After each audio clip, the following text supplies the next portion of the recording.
On today's show, we will talk about bias and prejudice, and then Tracy Verilla will join us.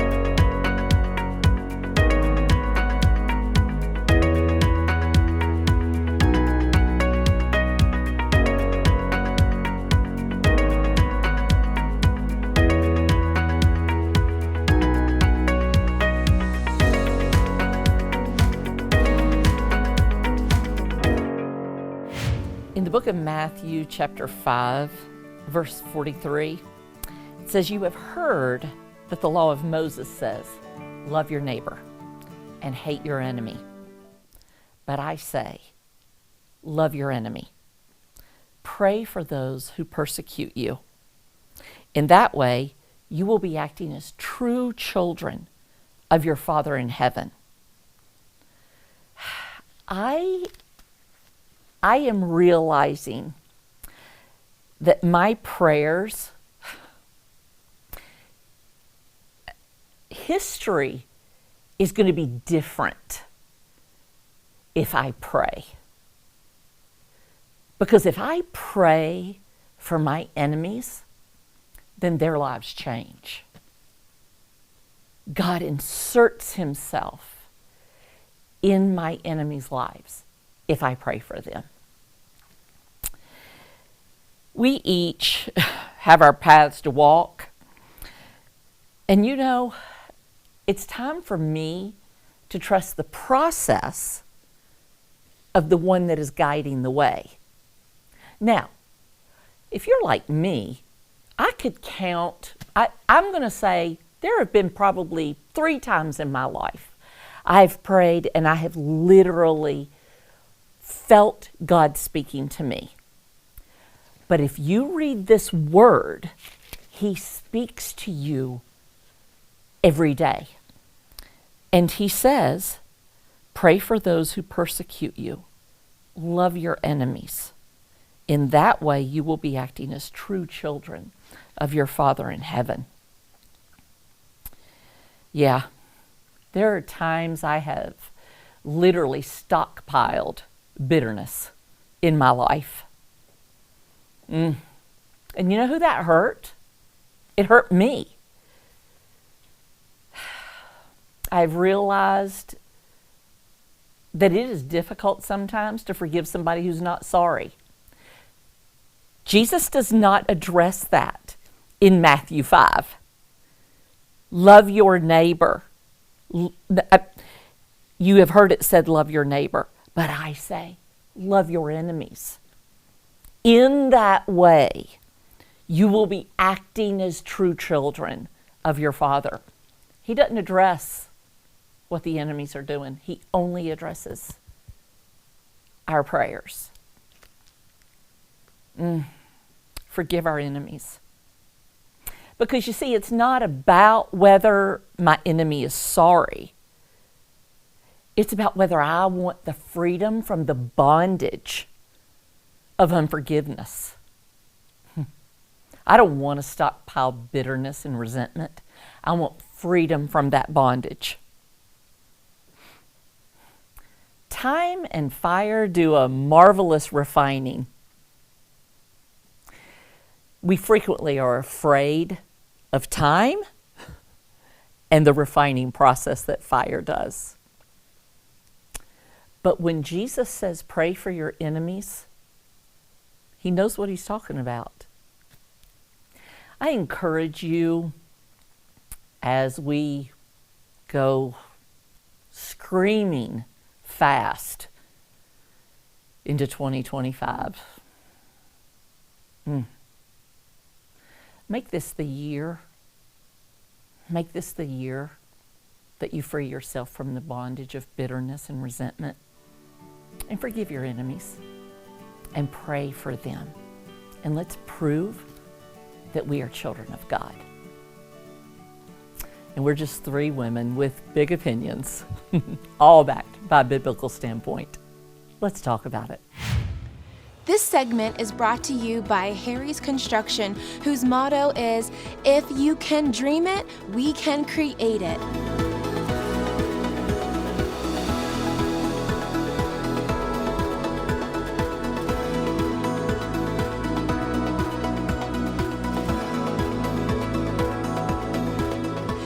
They are the kitchen and bath design experts, so call Harry's Construction for all your remodeling needs.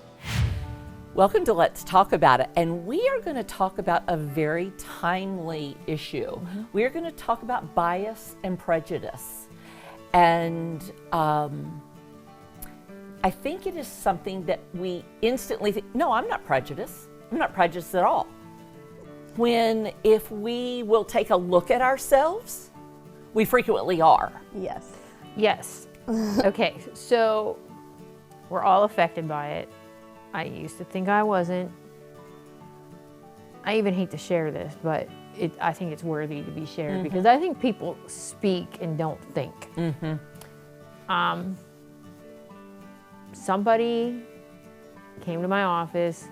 I don't even know what brought it up, but my son's married. You guys have all seen her. Mung was on the show at Christmas time. Beautiful, beautiful girl. And that came up that, well, my son's coming to town for Christmas, and he's bringing his new wife, and we're excited about it because she's Chinese, and we are excited to share American Christmas with her.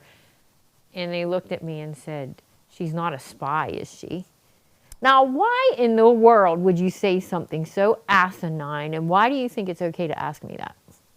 Really? I'm still a little bitter about it. That's very interesting. I was like, I would never say that to somebody. Why are we so Say that suspicious? to somebody. Yeah, why? Because this world has made us that way. And in my family, we have had to make sure that we tone down our rhetoric because we say stupid stuff, not realizing that it is racial and it's not acceptable because we now have a Chinese girl in our family. And it's not acceptable anyway. Right, like, oh, those little Chinese kids know how to pack stuff. You know, like stupid little things like that. Or, oh, yeah, that package was on the slow boat from China. But we cannot in our family say those things. Well, another expression that we use is he rides the short bus. Yes. And that is extremely derogatory. It really is. Extremely derogatory. And using slang terms for people who are Down syndrome or something, that is wrong. To say, oh, that's not even calling a person that, but to say something is that word. And I just can't stand that. Right. And I used to, I hate to say pride myself in thinking, I don't see color.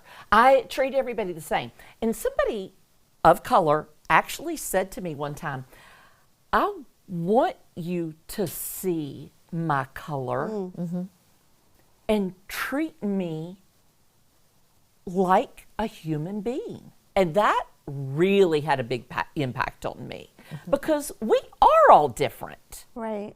We are. Let's accept the differeces, whether it is in color or churches we go to or whatever. Yeah. Yeah. I actually wrote down here, it's not just a color thing, although No.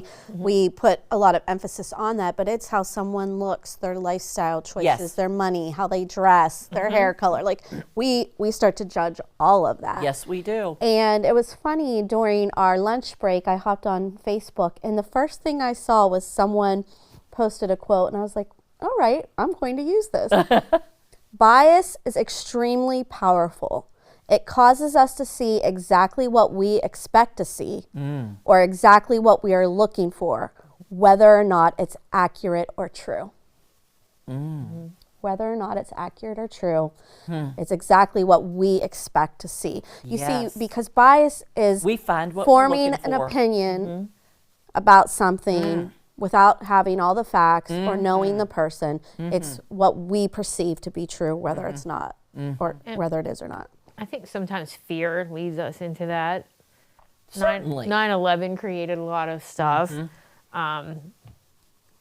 Yeah. So, but this is really kind of special to me because after Christmas, sitting in my living room and UPS shows up and I was waiting for something, but I knew that wasn't it because I could tell by the shape of the box. And I'm like, what? I go out and the box. What have I bought? The box looks like it's been kicked all across the world to get to my house. And I'm like, and then when I opened it, I realized that it really had been kicked across the world to get to my house.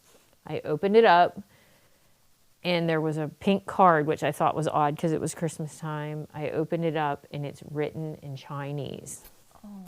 I had to take a picture and text it to my daughter-in-law. I said, can you interpret, please? I knew that it came from her mother. I knew it. And it basically said, we are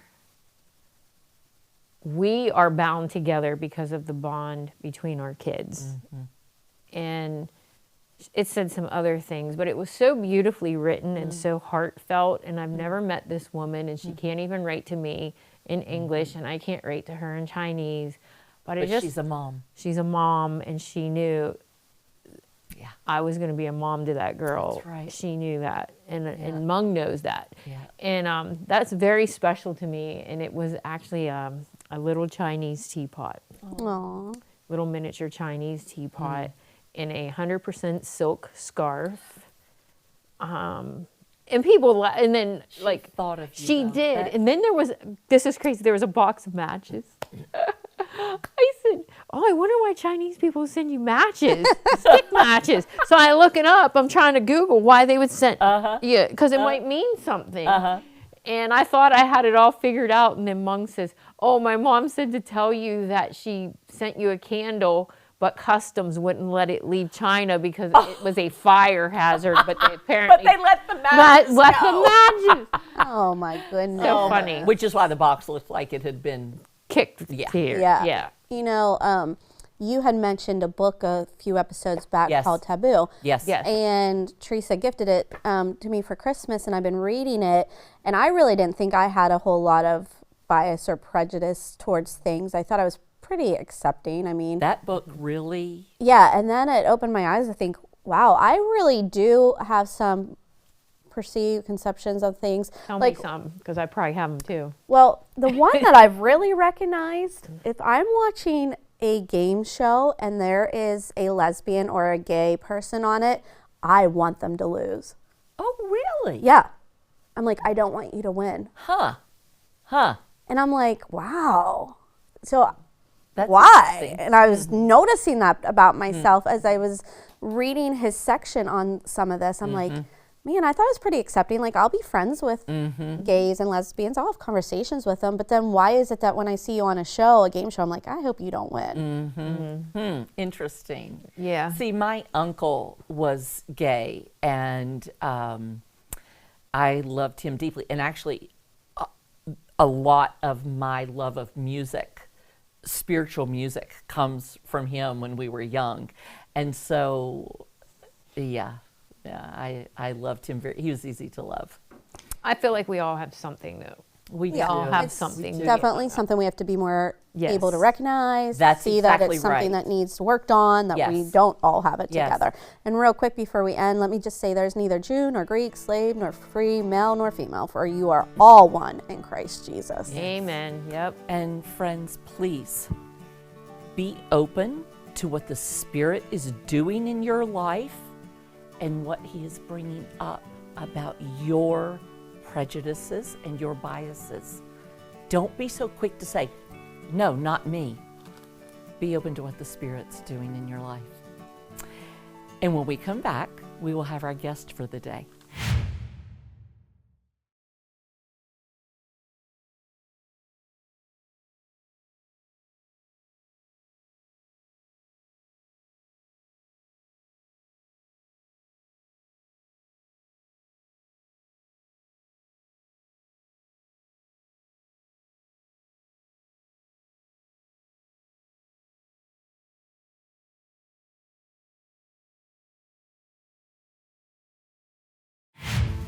Welcome back to Let's Talk About It. Our guest today is very special to us. Please introduce yourself to our audience. Yes, my name is Tracy Verilla. I'm married to Nate Verilla. I have 4 children, Carmela, Nicolina, Josiah, and Viviana. How old are they? They are 13, 12, 10, and 8. Oh, And what so are their busy. names again? Carmela is the oldest, Nicolina, Josiah, Viviana. I love those names. You picked good names. Yes, you did. So did y'all decide on the names together, or did you say this is what we're going to call the kids? We did decide together. Did you? Yeah. Okay. There's actually a lot of like prayer that went into Yes. all the names. They all have a different meaning. But Carmela was Graham's middle name. So that's where we first found it. And he lived with her and took care of her for years before she passed away, before I was in the picture. So that was near and dear to him. And I was like, okay, absolutely. Yes, Yep. to And we honor call her. Yeah.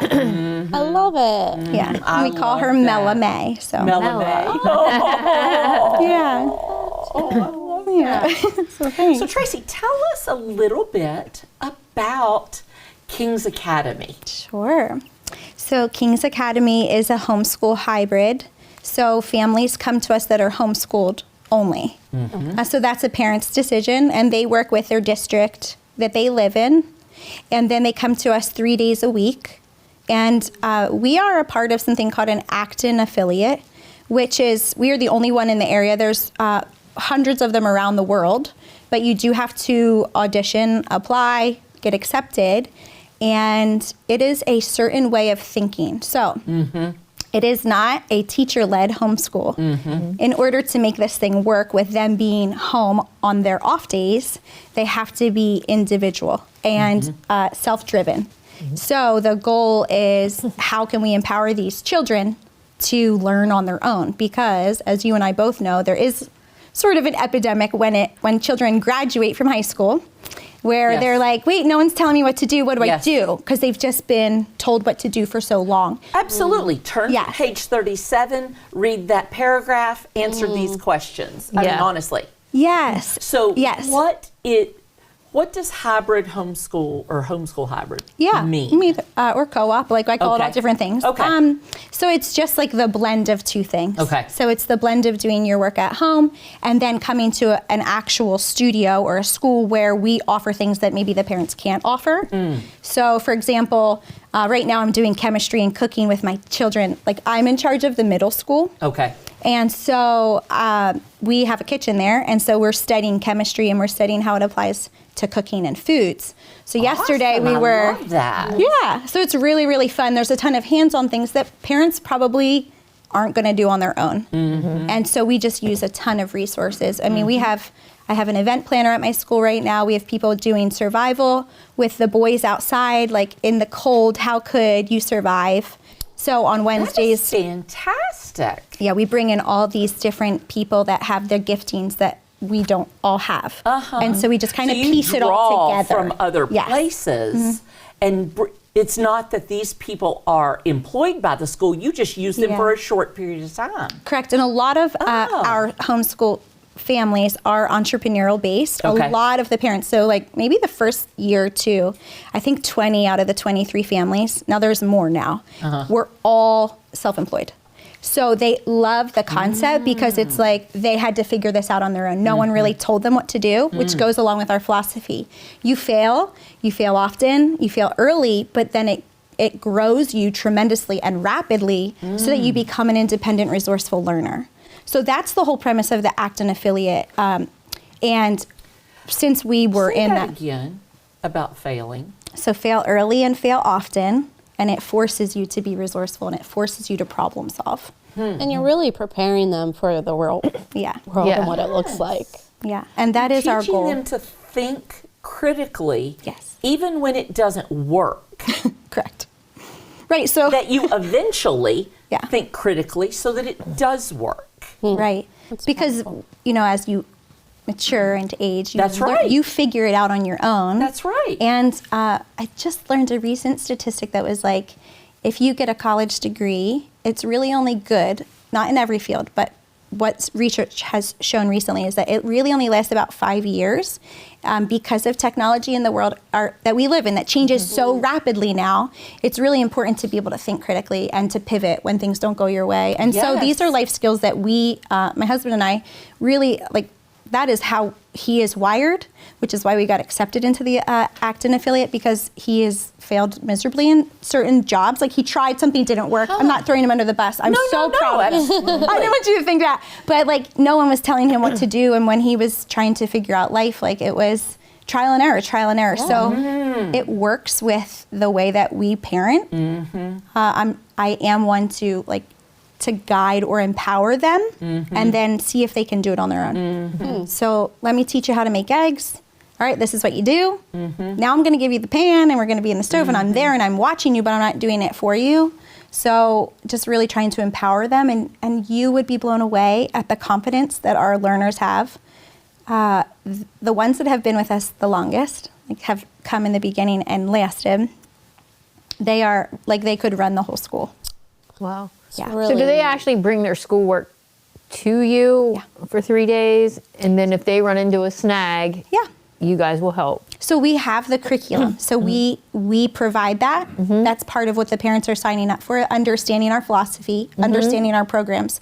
They are self-paced, individualized. So I may have 3 4th graders in one studio, and they might all be on different levels. But they're all getting the curriculum that they need for where they're at, and then they're called to, continue to excel. And they're using the same curriculum, so it's okay. So with my middle school, when they test out of a certain program, that is, it's also all mastery based, which means you're not moving on. I'll just give you a very simple example. Okay. Master addition first. Once you master addition, you move on to subtraction. Once you master subtraction, you move on to multiplication, right? So that's the philosophy. It's mastery based. So there are no gaps. How do you measure mastery? Those are the programs that we have access to. So we have, the head of my school is phenomenal with curriculum, and she's done a ton of research. Also, the affiliate that we are a part of has a lot of suggestions that work around the world, and we chose what we felt was best. And like the first year, we changed things. Oh, this wasn't working for our older students. So we have some outside resources that have come in and helped us develop like exactly what we need. We did have to do a lot of filling in the gaps, because when people come from homeschooling, they're coming from all different levels of expectation, right? Like you may expect one thing for your child where you might have a different standard. And across the board, when you have, we have 72 learners. So filling in all those gaps is a process. I love that she's calling them learners. Yes. I've noticed that several times. I like that word, because we need to be lifetime learners. Right, yeah. Do you have an aptitude test to measure? Yes. So they can test out into the next grade or however you do it. Yep. So I have, there's all different kinds of programs, but we have 2 math programs. One, like my daughter was just finishing what she looked at her, overall chart, and like they set goals for themselves. That's huge. Like, where am I going? What's the point of this? So they learn to set the goals for themselves. Correct. Oh yeah, absolutely. Yeah, we do a lot of that. And so then they know my goal is to test out of this quickly. Like once I'm done, I can move on to the next thing. So it does make it more appealing. So she was like, today she's like, I'm almost finished with this. Like I'll get to be done with it. And then she'll just, work. So we have 2 math programs. Once they test out of the one, then they just remain in the other one a little bit longer. So that's how we monitor, and the programs themselves have tests and different levels built into the program. So I don't do that, but the programs do it themselves. And then we have brought in, so like our oldest learners, they are in like workbooks. Most of the stuff is computer based. So they take their Chromebooks with them, and they have them, and they can work. I mean, I have students that are just so eager to learn that they continue to do it, even on the weekends. I have to say, slow down, you don't have to do that. We have something called badges, and so we don't do grades. So it would be like Boy Scouts, if you will. If you work on these skills and you master these skills, you get this. And then you master this, you get this. And so it does make it more, I feel like appealing, and they have this sense of ownership. And then there's like a healthy competitive line underneath. Well, when the kids, do they all come on the same 3 days? Yes. Okay. And do you have group projects all the time, or each week, or each day, or do they just work on their own? No, so if you were to come into the building, you would see in the morning, it's a lot of independent work. It's it's a really peaceful setting. And then in the afternoon, it's collaborative. Okay. And is this offered from K to 12 or no? We are K3 and K4. Okay. And then we go up to, we're just growing as like with our oldest, the head of the school and I. So Okay. we're up to 9th grade right now. Okay. Yeah. Okay. And where can people find you? So kingsacademytyrone.com. Okay. Yes. kingsacademytyrone.com. Yeah. Thank you so much. You're welcome so much. This has been super informative. Yeah, it's and pretty actually interesting. exciting to me to hear the way you're helping young people develop into responsible adults. Yeah. I love that. Thank you. I love Yeah. that. It is Thank inspiring. you for coming. Yes. Yeah, it thank you for having absolutely me. is. Come back in just a minute and we are going to have our tip for the day. Next time on Let's Talk About It, we will discuss the world of entertainment and where we should stand with that. And then later we will have Julian Diaz join us via Zoom to talk about sex trafficking. The host countries and as well as other organizations like Abode International, Killian, and Alliance Group, where just trying to collectively tackle this problem of human trafficking and exploitation that we're seeing growing across the United States and across the globe. All that and more on Let's Talk About It. Friends, I realize when I give my tips, it's frequently about some kind of makeup. I do love makeup. I really do. I always have. This, I have tried, okay, let me back up just a second. I've tried so many different mascaras on the market, and I'm telling you, this is the one I will go back to again and again and again. Now, it is a small travel size tube, or trial size, travel size, whichever one you want to call it, because it forces me to change my mascara as often as I should, because I know you're like me. You will think, oh, when's the last time I bought mascara? Let's see. Oh, has it been 6 months? Way too long. But if you buy a small travel size, that is going to force you to buy it as frequently as you should, because it's not good for your eyelashes to wear old mascara. You all know that. Anyway, this brand is actually called Tartelette, Tartellette. And it is a tubing mascara. Now, if you've noticed, some of you as you get older, your eyelashes are more sparse, they're shorter. This tubing mascara makes my eyelashes fuller and longer. Now, the other thing I really like about it is that when I take it off, I don't have to rub a lot, because the tubes sort of slide off. Now, I still use a makeup remover, but the tubes will slide off. So you can get this at Ulta. You could probably get it on Amazon. I don't know. But I love this mascara. So try it. You'll like it. And join us next time on Let's Talk About It.